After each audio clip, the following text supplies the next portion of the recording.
Hi, this is Chris from needlepointers.com, and I'm here today to share with you a quilt I just finished. This is the Whirlwind quilt. I've been working on this quilt for a couple of years because it wasn't my priority.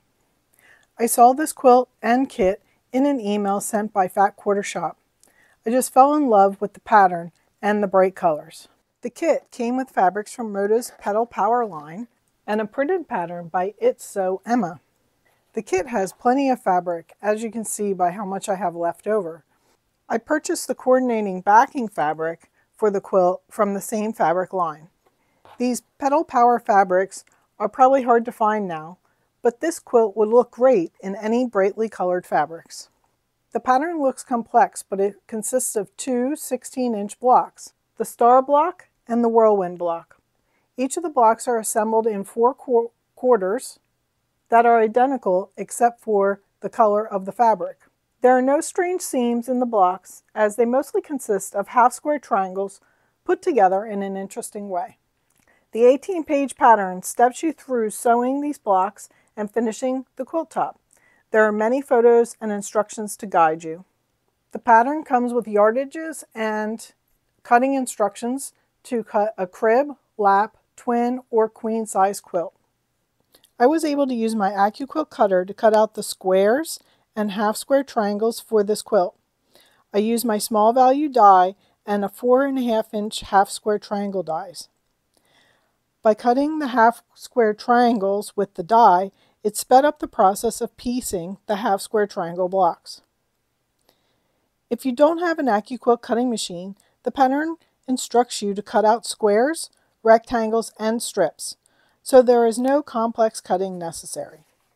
If I was cutting and assembling the half-square triangle blocks in the traditional way, I would round up the 2 7/8 squares to 3 inches, and then use my trim lock tool to trim the half-square triangle to 2.5-inch squares, quickly and easily. We have a previous video on how to use the trim locks.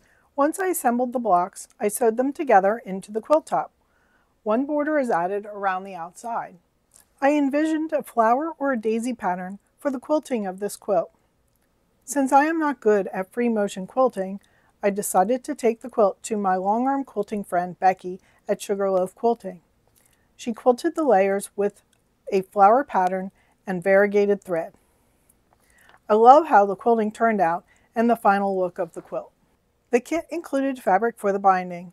I decided to bind the quilt using my favorite flange binding method. For this binding, 2 strips of fabric are used. One for the binding and the other is for the flange. I used some of the leftover fabric to piece together the strip for the flange. Then I sewed it onto the quilt. We do have a tutorial on how to do the flange binding also.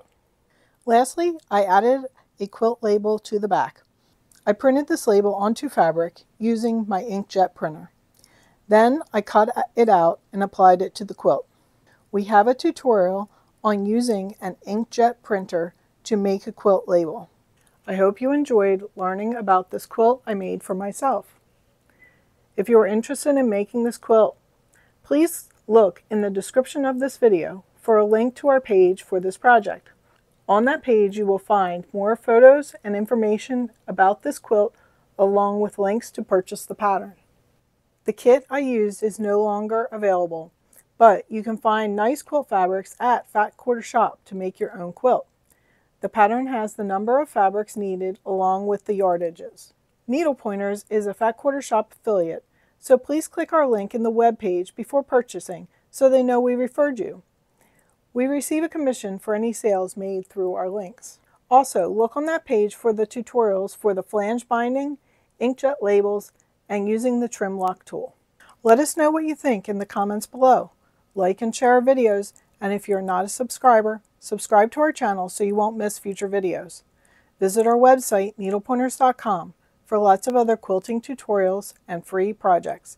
While you are there, sign up for our free weekly newsletter so you won't miss new tutorials. Happy quilting!